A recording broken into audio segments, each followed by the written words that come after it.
সোম থেকে শুক্র ভোর 5টা থেকে উঠে শুরু হয়ে যায় আমার জীবনযাত্রা।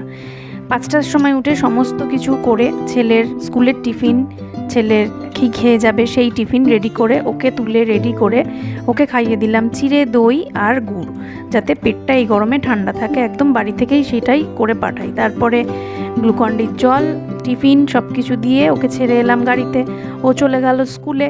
তারপরে আমি বাড়ি এলাম, বাড়ি এসে নিজের মতো একটুখানি চা বানিয়ে খেতে থাকলাম। তারপরে তার সাথে বানালাম আজকে 2টো রিলস ভিডিও, সেটাও তোমাদের সাথে শেয়ার করলাম। लहरों पे अपना एक घर हो, सोचो के झीलों का शहर हो।